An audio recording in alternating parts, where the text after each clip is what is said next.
할렐루야. 아멘. 오늘도 주님 앞에 나온 성도님들 심령에 평강의 주님께서 늘 함께 하시기를 기원하겠습니다. 이 시간 주신 말씀을 통하여 성령께서 역사하는 성도라는 주제를 가지고 성도님과 함께 말씀을 나누고자 합니다. 제가 이 말씀을 전하는 이유는 몇 가지가 있습니다만, 첫째는 하나님께서 이미 우리에게 주신 바 되었지만 그러나 이런저런 여러 가지 이유로 우리가 잊고 있었던, 그래서 누리지 못했던 성령 하나님에 대해서 다시 한번 생각해보고, 혹시라도 성도님들 개인과 가정과 그리고 우리 교회에 정체되고 막혀있는 문제들이 있다면 성령 하나님의 도우심을 힘입어 돌파하는 계기가 되기를 바라는 마음에서와, 둘째는 성도라면 누구나 복음 전파의 사명이 있는 줄로 압니다. 그리고 복음 전파의 목적은 불신자의 구원에 있는 것인데, 사람이 구원받는다는 것은 골로새서 1장 13절에 보면 그가 우리를 흑암의 권세에서 건져내사 그의 사랑의 아들의 나라로 옮기셨으니 말씀한 바와 같이 흑암의 권세, 곧 공중의 권세를 잡은 악의 영들과의 싸움이기 때문에 우리의 힘과 능력으로는 할 수 없고 반드시 성령 하나님의 권세와 능력을 힘입어 도우심을 받아야지만 성도에게 주신 사명을 능히 감당할 수가 있다는 것입니다. 그리고 마지막 세 번째는 에베소서 1장 3절에서 찬송하리로다 하나님 곧 우리 주 예수 그리스도의 아버지께서 그리스도 안에서 하늘에 속한 모든 신령한 복을 우리에게 주시되 말씀하셨는데, 주시되는 과거용으로서 이미 우리에게 주셨다는 말씀입니다. 이 큰 복을 받아들이는 분이 계시다면 참으로 축하해야 할 일이지만 그렇지 못하다면 이는 매우 안타까운 일이라 할 수 있겠습니다. 그러나 우리에게 소망이 있는 것은 하나님이 그 아들과 함께 모든 것을 우리에게 주셨고 우리는 그 모든 것을 성령을 통해서 받아들일 수가 있다는 사실입니다. 왜냐하면 그리스도 안에 있는 모든 것들을 시간과 공간을 초월하여 우리에게 적용시키는 분이 바로 성령 하나님이기 때문입니다. 할렐루야. 그렇기 때문에 저와 여러분은 하나님이 부어주신 성령을 반드시 우리 안에 모시고 또 그 권세와 능력을 힘입어 주신 사명을 감당하며 그리스도 안에서 우리에게 주신 모든 복을 받아들여야 할 줄로 믿습니다. 그런 이유로 이 시간에 어떻게 우리에게 이러한 큰 은혜가 주어진 것인지, 또한 어떠한 방법으로 성령을 우리에게 부어주시는지 말씀을 통하여 함께 살펴보고, 우리 안에 내주하시는 성령께서 어떠한 요건이 충족되어야 우리를 통하여 능력을 나타내시는지 함께 말씀을 통하여 살펴보도록 하겠습니다.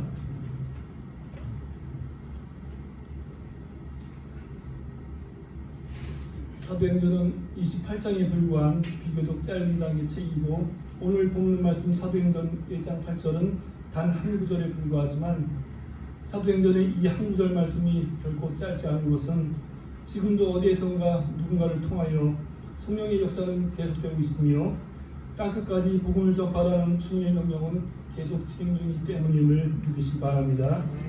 그렇기 때문에 사도행전은 성경 66권 중에 아직까지 완성되지 않은 미완성의 책이며, 그리고 이 책을 마무리하는 책임은 이 시대를 살고 있는 그리스도인 바로 저와 여러 성도님들 그리고 다음 세대, 이렇게 세대를 이어서 주님께서 오실 때까지 계속 진행되어야 할 줄로 믿습니다.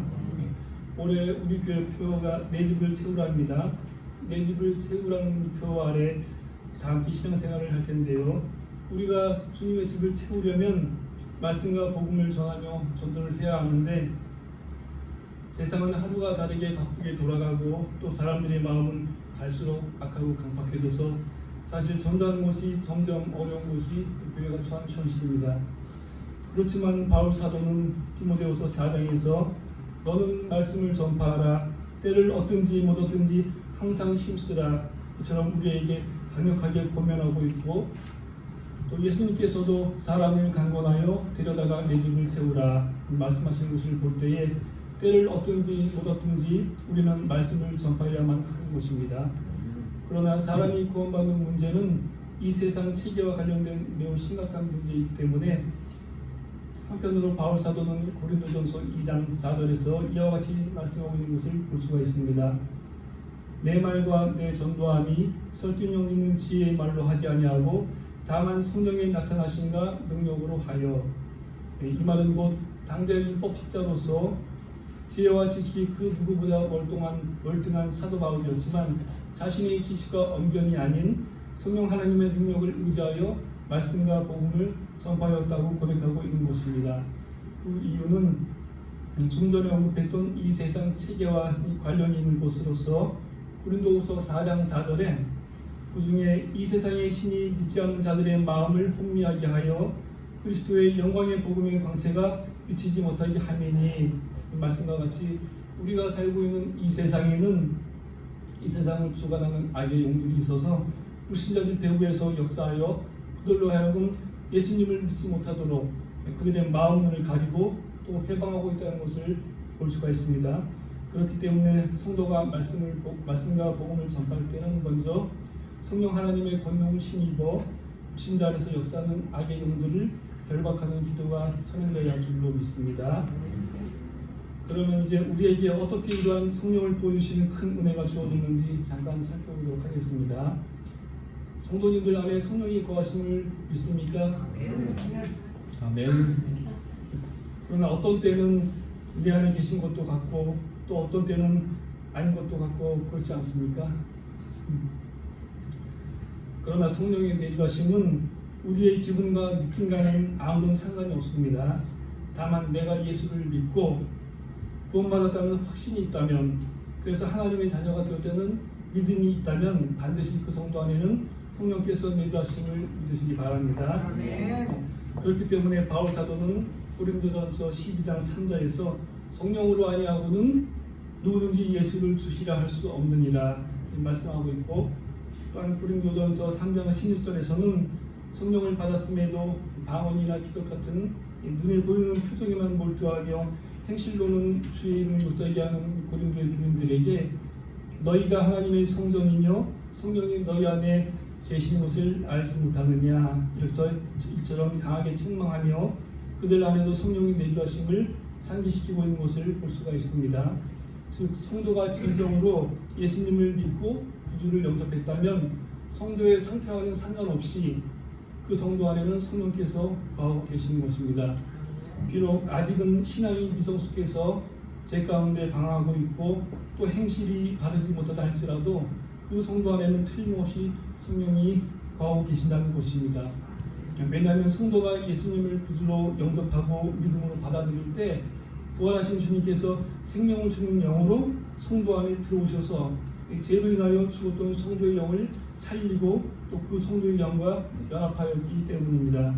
이것이 성도가 중생하는 과정, 다른 말로는 거듭나는 과정으로서 요한복음 3장 3절 5절에서 예수님과 니고데모의 대화를 통하여 자세히 기록되어 있는 것을 볼 수가 있습니다. 그리고 이렇게 성도 안에 내주하시면서 말씀을 통하여 성도를 깨닫게 하시고 또 감동시키셔서 점진적으로 성도의 성화를 이뤄가시는 역할을 하시는 것입니다. 또한 고린도전서 6장 17절 말씀을 보면 주와 합하는 자는 한 영이니라 이런 말씀이 나오는데요. 성경을 살펴보면 성령이라는 단어가 이 구약보다는 신약에 압도적으로 많이 기록되어 있는 것을 볼 수가 있습니다. 신약 성경을 해석하는 수석가들의 말에 의하면은 그 어떤 수석가도 이 성령과 사람의 영을 명확히 구분해서 해석할 수는 없다고 합니다. 다만 이 성경에서 성령이라고 기록한 표현과 영이라고 기록한 표현의 차이는 이 전체적인 말씀의 내용과 문맥에 따라서 성령과 영을 구분하여 적절히 표현한 것뿐이라고 합니다. 그렇기 때문에 성도님들께서 구원받은 하나님의 자녀가 확실하다면 내 안에 성령이 어떤 흐름이나 감동이 없다고 해서 좌절하거나 또 불안해하실 필요는 전혀 없습니다. 구약성경 에스겔 36장 26절 말씀을 보면 또 새 영을 너희 속에 두고 이렇게 말씀하고 있고, 그리고 27절에서도 또 내 영을 너희 속에 두어 이렇게 말씀과 같이 우리가 믿을 때에 성령께서 이미 우리 영 안에 들어오셔서 하나로 합하였기 때문입니다. 자, 그럼 이제 어떠한 방법으로 이 성령이 우리에게 부어진 것인지 구체적으로 한번 살펴보도록 하겠습니다.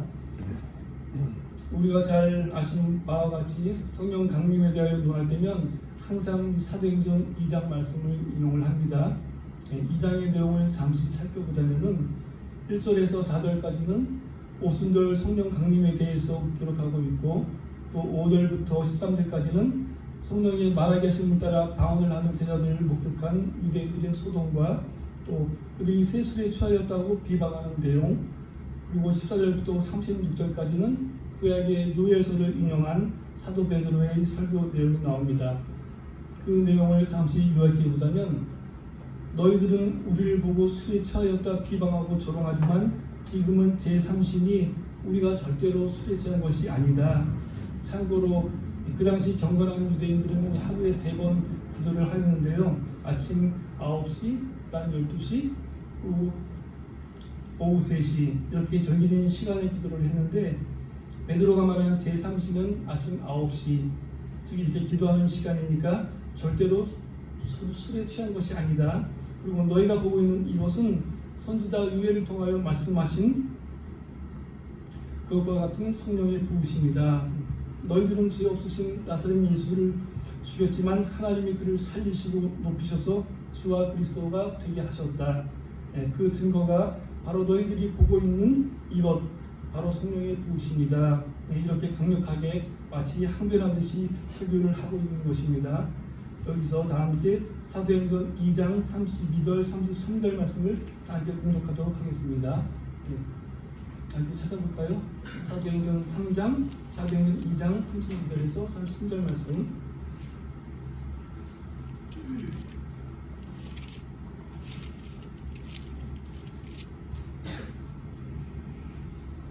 다 찾으셨습니까? 네, 다 함께 공독하겠습니다. 시작. 이 예수를 하나님이 살리신지라 우리가 다 이 일의 증인으로다. 하나님이 오른손으로 예수를 높이심에 그가 약속하신 성령을 아버지께 받아서 너희가 보고 듣는 이것을 부어주셨느니라. 아멘. 이 구절이 그 자리에 모인 유대인들에게 전하는 사도 베드로의 설교의 핵심으로서, 이 말씀을 통하여 우리가 알 수 있는 것은 성령의 부으심은 바로 하나님께서 예수를 높이셔서 주와 그리스도가 되게 하신 것, 즉 예수님의 승격과 관련이 있다는 것입니다. 그리고 베드로의 이 설교 내용 뒷받침해주는 말씀이 요한복음 7장에도 잘 기록되어 있는데요. 요한복음 7장 30절 39절 말씀을 보면 제가 봉독하겠습니다. 명절 끝날 곧 큰날에 예수께서 서서 외쳐 이르시되 누구든지 목마르거든 내게로 와서 마시라. 나를 믿는 자는 성경에 있는 것 같이 그 배에서 생수의 강이 흘러나오리라 하시니, 이는 그를 믿는 자들이 받을 성령을 가리켜 말씀하신 것이라. 예수께서 아직 영광을 받지 않으셨으므로 성령이 아직 그들에게 계시지 아니하시더라. 아멘. 마지막 말씀 다시 한번 공독할게요. 예수께서 아직 영광을 받지 않으셨으므로 성령이 아직 그들에게 계시지 아니하시더라. 이 말씀이 바로 사도행전 2장 33절 베드로의 설교를 증언하는 말씀인 것입니다.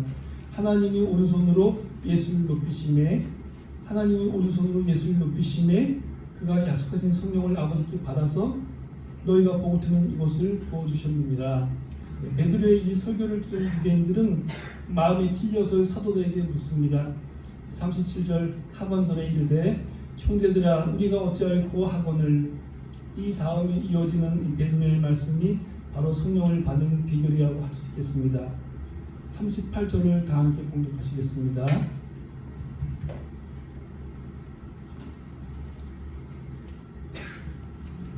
시작. 베드로가 이르되 너희가 회개하여 각각 예수 그리스도의 이름으로 세례를 받고 죄사함을 받으라. 그리하면 성령의 선물을 받으리니. 할렐루야. 비결은 바로 여기 있습니다. 바로 회개와 세례. 왜 믿음이 아닐까 하시는 분들도 계시겠지만, 이 회개와 세례가 바로 우리의 믿음의 행위인 것입니다. 회개는 바로 성도가 믿을 때 마음 깊은 곳에서 일어나는 내적인 변화로서 지금까지의 자아 중심적인 삶의 방식과 세상적인 가치관에서 완전히 돌이키는 것을 뜻합니다. 세상 것을 지향하던 삶에서 돌이켜서 이제는 하나님의 뜻을 따르며 하늘나라 시민의 삶으로 전향하는 것을 의미합니다. 그리고 자신의 믿음을 외적으로 표현하는 것이 바로 세례로서 하나님과 성도들과 악의 영들 앞에서 자신의 믿음을 나타내는 행위가 바로 세례인 것입니다. 그렇기 때문에 진정한 믿음에는 반드시 회개를 통한 내적인 변화와 세례를 통한 외적인 믿음의 시인이 필요하다고 할 수 있겠습니다. 그러면 사도 베드로가 왜 회개와 세례에 대해서 언급했는지 자세히 한번 살펴보도록 하겠습니다. 먼저 회개에 대하여 부으신 성령이 하나님께서 성령을 부어주셨습니다. 이 부으신 성령이 성도 안에 내주하기 위해서는 어느 일정한 기초 위에서 요건이 충족되어야 성령께서 거하실 수 있는 토대가 마련됩니다. 우리가 전에 이러한 사실을 몰랐을 때는 성령을 받게 해달라고 기도를 했을 것입니다. 저 역시 성령을 받기 위해서 간절히 기도했던 기억이 있습니다. 그러나 이제 주의 도우심으로 제 눈이 열려서 성령의 부으심이 우리 공로와는 아무 상관이 없고 예수님의 성격과 관계가 있고 또 회개와 세례가 성령을 받는 그 비결이라는 것을 알았다면 저는 그처럼 성령을 받게 해달라고 기도하지 않았을 것입니다. 네, 이상하게 들으십니까? 분명하게 다시 말씀드리지만 성령을 받기 위하여 며칠씩 금식하거나 또 기도원이나 집회에 찾아다닐 필요가 전혀 없다는 말씀입니다. 왜냐하면 성령의 부으심은 우리의 노력과 아무 상관이 없고 오직 주 예수님의 성격과 관련이 있기 때문입니다. 우리가 십자가에 못 박힌 예수님을 나의 구주로 믿을 때 그 피로 죄사함을 얻고 구원받은 것처럼 십자가로 말미암아 구속을 완성하신 예수님을 하나님이 살리시고 오른손으로 높이신 것을 믿고 주로 시인했을 때 이미 우리 안에는 성령께서 들어와 계신 것입니다. 왜냐하면 성령으로 아니하고는 누구든지 예수를 주시라 할 수 없느니라 말씀하고 있기 때문입니다. 그렇기 때문에 이제 이러한 사실을 알았다면 더 이상 성령을 구하는 기도를 할 것이 아니라 다만 하나님 보잘것없고 부족한 나 같은 사람을 구원하여 주시고 성령을 부어주시니 참으로 감사와 찬송을 드립니다. 이와 같이 하나님이 주신 은혜에 감사와 찬송으로 화답하는 것이 우리가 취할 마땅한 자세인 줄로 믿습니다. 아무 죄가 없으신 예수님께서 바로 나의 죄 때문에 십자가에 못 박혀 피를 흘리셨습니다. 그리고 그 피의 공로로 나의 죄가 사하여졌습니다. 우리가 이 사실을 믿는다면 어떻게 회개를 하지 않을 수가 있겠습니까? 여러분도 예수님을 믿은 후 구원의 음성에 감격하여서 깊은 통해의 회개를 하셨을 것입니다. 성령을 선물 받는 비결의 하나로 이처럼 회개를 강조하는 이유는 하나님은 거룩하신 하나님이기 때문에 죄가 있는 곳에서는 절대로 거하실 수가 없다는 것입니다. 그렇기 때문에 아무런 죄도 없는 예수님께서 십자가에서 우리의 죄를 짊어지셨을 때 하나님께서는 독생자 예수님을 버리실 수밖에 없으셨고 예수님께서 하신 말씀 중에 요한복음 10장 30절에 이런 말씀이 나옵니다. 나와 아버지는 하나이니라. 예수님께서 이 땅에 계셨을 때 단 한순간도 하나님과 분리되신 적이 없었습니다. 심지어 말씀을 전하실 때도 사의로 하지 않고 하나님이 주신 말씀을 전하셨다고 말씀하고 있는 것을 볼 수가 있습니다. 그럼에도 불구하고 십자가에서 우리의 죄를 짊어지셨을 때 대신 지신 우리의 죄 때문에 하나님께서는 예수님을 버릴 수밖에 없으셨던 것입니다. 하나님이 사람을 창조하시고 또 생기를 불어넣으셔서 사람은 영과 혼과 몸이 조화를 이루는 살아있는 육체가 되었습니다. 그리고 또 영 안에서 하나님과 교제하면서 에덴 동산을 다스리며 지키고 살았습니다. 그러나 이제 범죄의 결과로 하나님의 영은 사람을 떠나게 되었고 또 하나님과 분리되어 영의 교제가 단절된 사람이 가장 먼저 찾아온 것은 영적인 죽음이었습니다. 그렇기 때문에 우리가 예수님을 믿는 순간 가장 먼저 주어지는 은혜가 바로 우리의 죽었던 영을 살리는 중생, 거듭나는 은혜인 것입니다. 이렇게 우리의 영이 다시 소생함으로 성령께서는 우리 안에 거하실 처소를 얻게 되었지만 그러나 성령께서 우리 안에 계속 내주하기 위해서는 반드시 예수 그리스도의 보혈로 말미암아 죄의 문제가 해결되어야만 하는 것입니다. 하나님의 거룩하신 속성은 절대로 죄와 함께 하실 수가 없기 때문이지요. 그래서 사도 베드로는 성령을 선물 받는 비결로 제일 먼저 회개를 언급하고 있는 것입니다. 다음은 이제 세례에 관해서 말씀을 나누도록 하겠습니다. 이 세례에 관하여서는 우리가 알고 있는 것 이상으로 많은 의미가 함축되었기 때문에 조금 길지만 말씀을 통해서 함께 고찰해보도록 하겠습니다.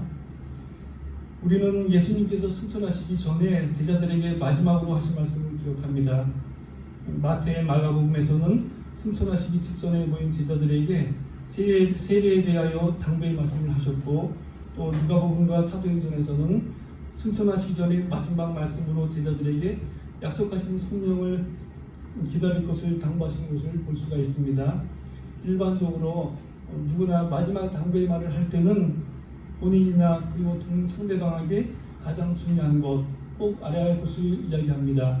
그러므로 예수님의 이 말씀은 제자들과 모든 성도들에게 가장 필요한 것, 중요한 것을 신신당부하시는 것이라고 할 수 있겠습니다. 마가복음 16장 15, 16절 말씀을 제가 봉독하겠습니다. 또 이르시되 너희는 온 성회에 다니며 만민에게 복음을 전파하라. 믿고 세례를 받는 사람은 구원을 얻을 것이요 믿지 않는 사람은 정죄를 받으리라. 아멘. 여기서 한 가지 주목할 것은 믿는 사람은 구원을 얻는다고 말씀하시지 않고 믿고 세례를 받는 사람은 구원을 얻을 것이요 말씀하셨다는 것입니다. 통상적으로 구원은 우리의 어떤 행위가 아닌 믿음과 관련이 있는 것으로서 우리는 그렇게 배워왔고 또 그렇게 알고 있습니다. 그런데 여기에서 예수님은 믿음 외에 세례를 추가로 말씀하셨습니다. 이것은 우리가 구원받음에 있어서 믿음 외에 다른 어떤 것이 필요하다는 뜻이 아니라 세례가 곧 표현된 믿음이라는 것을 강조하시는 것으로서 믿는다면 그 믿음을 시인하고 증명해 보이라는 뜻입니다. 곧 우리 믿음의 근거가 되는 로마서 10장 9절에 내가 만일 내 입으로 예수를 주로 시인하며 또 하나님께서 그를 죽은 자 가운데서 살리신 것을 내 마음에 믿으면 구원을 받으리라. 아멘. 이 말씀 자체가 예수님의 죽음과 부활을 나타내는 세례를 함축한 말씀이며, 또한 우리가 믿는다는 것은 곧 예수님의 세례, 즉 죽음과 부활의 동참했다는 뜻을 내포하고 있는 것입니다. 즉 믿는다면 세례를 받는다는 것이 마땅하다는 말씀입니다. 이 마가복음 16장 16절에 이 믿고 이 말씀이 로마서 10장 10절에 사람이 마음으로 믿어 의에 이르고 라는 말씀과 상통하는 말씀이고, 세례를 받는 사람은 구원을 얻을 것이요 라는 말씀은 입으로 시인하여 구원에 이르느니라 라는 말씀과 맥을 같이 하는 말씀인 것입니다. 그 세례식 때 보면은 목사님께서 직례하실 때에 세례 응답을 하시는 것을 보셨을 것입니다. 이 목사님이 질문하시면 세례 당사자는 네라고 대답함으로써 자신의 믿음을 입으로 시인하는 과정이 아마 기억나실 겁니다. 바로 이 과정이 성도의 마음속의 믿음을 하나님과 또 악의 영들과 성도들 앞에서 입으로 시인하여 자신의 구원을 확증하는 대단히 중요한 믿음의 고백인 것입니다. 또한 사도 바울도 로마서 6장 4절과 골로새서 2장 12절에 이 세례에 대하여 말씀하고 있는 것을 볼 수가 있는데요.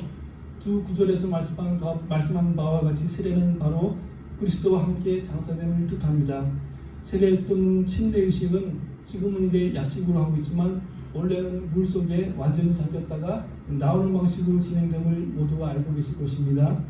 물속에 들어가면 옛 세상과 옛 사람이 주님과 함께 십자가에서 죽어 장사됨을 예포하며, 또 물에서 나오면 그리스도와 함께 부활에 참여함을 의미합니다.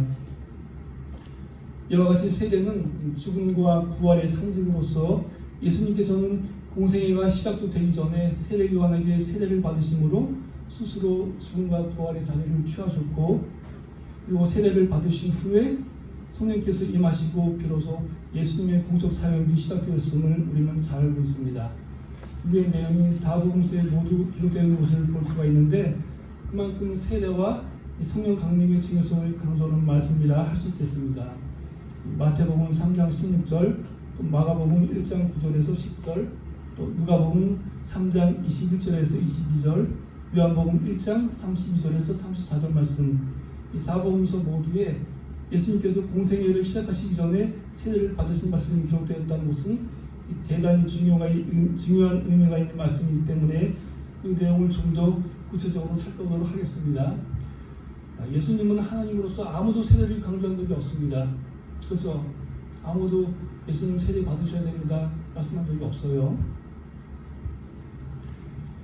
예수님께서 공생애를 시작하기 전에 세례를 받으심으로 스스로 죽음과 부활의 자리를 취하신 것은 십자가를 통과하지 않은 것, 다시 말해서 십자가를 통하여 죽음에 넘겨지지 않은 이 땅에 속한 타고난 생명으로는 하나님의 일을 할 수 없음은 물론이거니와 하나님을 섬길 수도 없다는 엄중한 의미를 담고 있는 것입니다.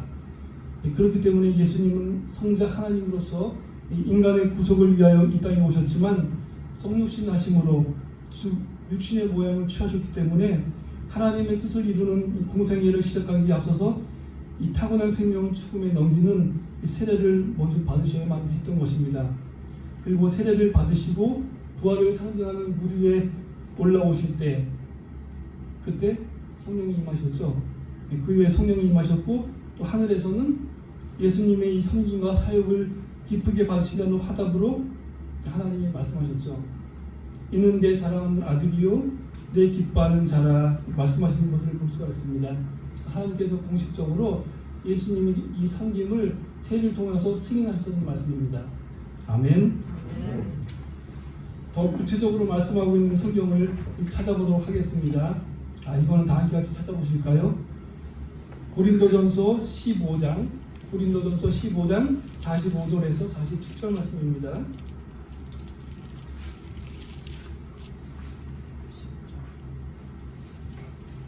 고린도전서 15장 45절에서 47절 말씀 다 찾으셨으면 다 함께 봉독하도록 하겠습니다. 시작. 기록된 바 첫사람 아담은 생명이 되었다 하니라 같이 마지막 아담은 살려주는 영이 되었나니 그러나 먼저는 신령한 사람이 아니요 육의 사람이요 그 다음에 신령한 사람이니라. 첫사람은 땅에서 났으니 흙에 속한 자이므라 둘째 사람은 하늘에서 나셨느니라. 아멘. 이 45절에 첫사람 아담과 이 마지막 아담이라는 말씀이 있습니다. 그리고 46절에는 육의 사람과 신령한 사람, 그리고 47절에는 첫사람은 땅에서 났으니 흙에 속한 자, 둘째 사람은 하늘에서 나셨느니라. 우리가 알고 있는 바와 같이 하나님께서 처음 창조하신 세상은 첫사람 아담의 타락과 더불어 악의 영들과 흑암의 권세가 다스리는 이 세상이 되어버렸습니다. 그리고 이 세상에 살고 있는 모든 사람들은 아담을 조상으로 하는 땅에서 난 흙에 속한 자여 육의 사람이 되었습니다. 이 45절에 보시면 첫사람 아담과 대비되는 말로 둘째 사람 아담이라고 하지 않고 이 마지막 아담이라고 표현하고 있는 것을 볼 수 있는데요. 이것은 마지막 아담인 예수님께서 첫사람 아담과 더불어 타락한 모든 것을 끝내는 이 종결자로 오신 것을 뜻하는 것입니다. 새 수는 새 부대에 담듯이 예수님께서는 이 살리는 영으로서 이 새 창조에 속한 모든 것들을 들여오기 위해서는 먼저 첫사람 아담에게 속한 이 땅에 속한 것들을 모든 것들을 종식시키셔야 했습니다. 그래서 예수님은 이 마지막 아담으로서 이 첫사람 아담의 타락으로 말미암아 실패한 이 세상 체계, 즉 옛 세상과 옛 창조와 땅에 속한 모든 것들과 이 옛사람을 마지막 아담으로서 자신 안에 모두 넣으시고 십자가로 못 박아 죽음으로써 종결시켜 버린 것입니다. 이것이 십자가가 가리키는 예수님의 위대한 죽음인 것입니다. 그러니까 십자가로 말미암아 옛 세상, 아담으로 말미암아 타락한 옛 창조, 옛 세상, 우리 옛사람 모두 다 그래서 종말에 처하게 하신 것입니다. 할렐루야. 이와 같은 내용을 로마서 6장 6절에서 우리가 알거니와 우리의 옛사람이 십자가에 못 박힌 것은, 그리고 갈라디아서 6장 14절에 하반절에 보면 세상이 나를 대하여 십자가에 못 박히고 내가 또한 세상을 대하여 그러하니라, 이 말씀이 증언하고 있는 것을 볼 수가 있습니다.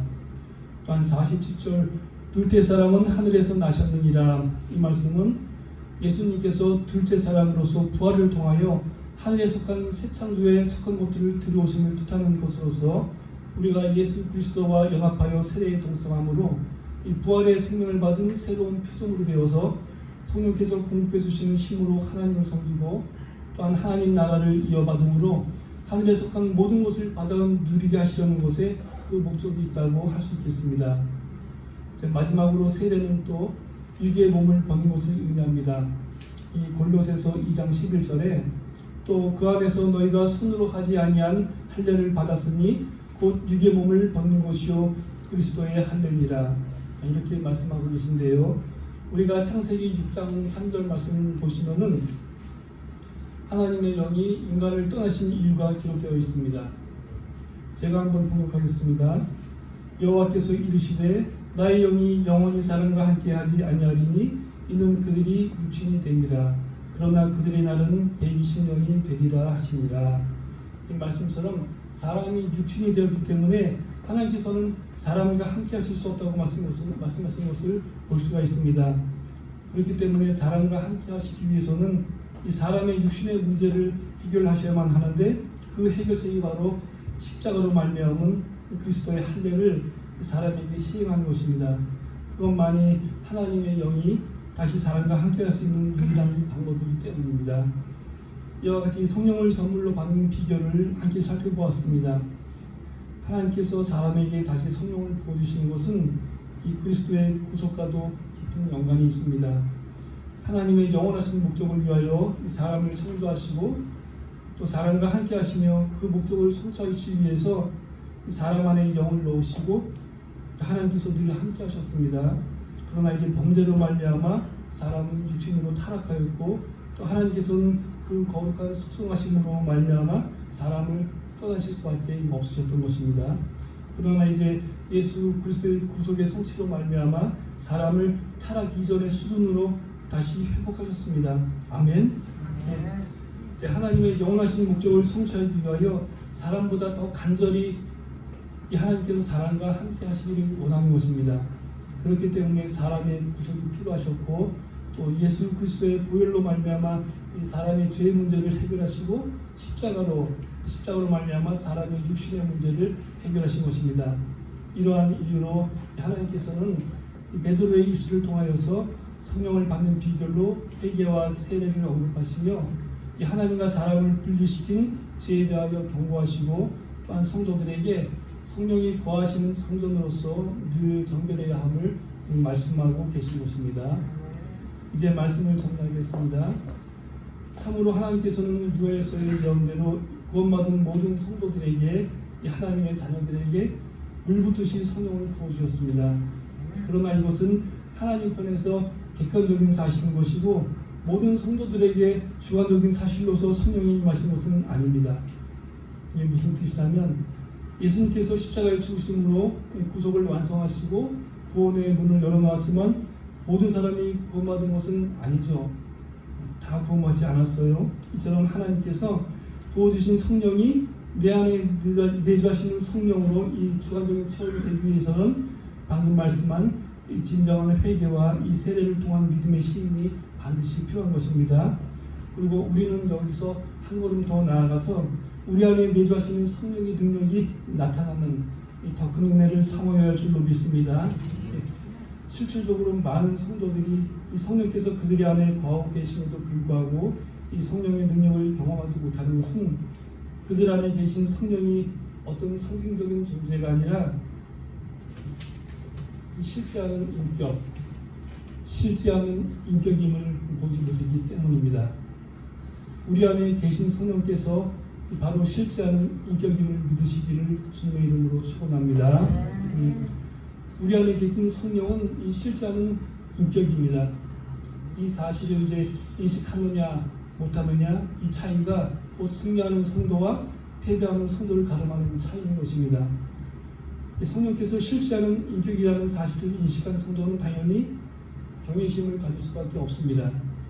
그렇기 때문에 항상 언행이나 몸가짐에 더욱 조심하게 되고 또 삶의 지배권이 하나님께 있음을 인정하고 또 나의 주권을 하나님께 드리기 때문에 이 눈앞에 보여지는 환경에 크게 연연하거나 또는 일희일비하지 않습니다.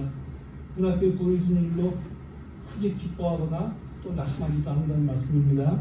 내주하시는 하나님이 세상보다 크심을 알기 때문에 반면에 이 패배하는 성도들은 자신 안에 성령께서 계시지만 그것을 인식하지 못하고 자신이 주인 행세를 하는, 그러니까 성령 충만과 반대되는 자아로 충만하다는 때문입니다. 자아 충만.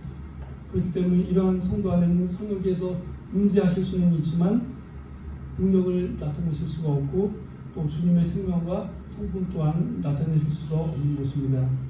그러한 이유로 우리 예수님께서는 마태복음 16장 24절에서 유명한 말씀이죠. 누구든지 나를 따라오려거든 자기를 부인하고 자기 십자가로 지고 나를 따를 것이니라. 아멘. 이렇게 말씀하신 것입니다. 이 자기를 부인하는 것이야말로 하나님 앞에 참된 겸손이며 또 참된 종의 자세로서 그러한 마음가짐으로 우리가 십자가를 짊어질 때 그 십자가를 통해서 예수님의 죽으심이 성도의 자아를 지속적으로 처리하여서 마침내 이 성도의 자아는 정말에 처하게 되고 성도의 주권이 성령님께 이양, 주권이 넘어갑니다. 하나님께 성령께 이양되어 성령께서 원하시는 대로 우리 안에서 크신 능력을 발휘하실 수가 있는 것입니다. 아멘. 사랑하는 성도 여러분, 올해는 우리 모두가 이처럼 우리 안에 계신 성령 하나님께서 크신 능력을 발휘할 수 있도록 실제하시는 인격임을 인식하고 이 삶의 지배권을 모두 내어드리기를 주님의 이름으로 축원합니다. 그리하여 성령 하나님의 역사로 일단 우리 교회가 부흥되고 또 성도님들 개인의 신령과 자녀와 가정의 모든 행사가 주 안에서 형통하기를 간절히 기원하겠습니다. 기도하시겠습니다.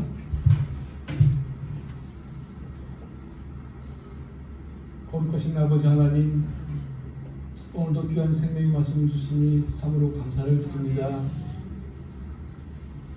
질그릇과 같은 우리 안에 세상에서 가장 보배로운 성령을 주셨사오니 늘 성령님을 모시고 동행하며 순종하여서 하나님의 크신 능력과 위대하심을 나타내는 저희들 되게 하여 주옵소서. 그리하여 우리의 삶 가운데 주님의 역사신이 나타남으로 말미암아 하나님 나라가 확장되며 일산 우리 교회가 부흥되며 성도들이 주께서 주신 복을 풍성히 받아 누리는 귀한 역사가 있게 하옵소서. 예수님 이름으로 기도드리옵나이다. 아멘.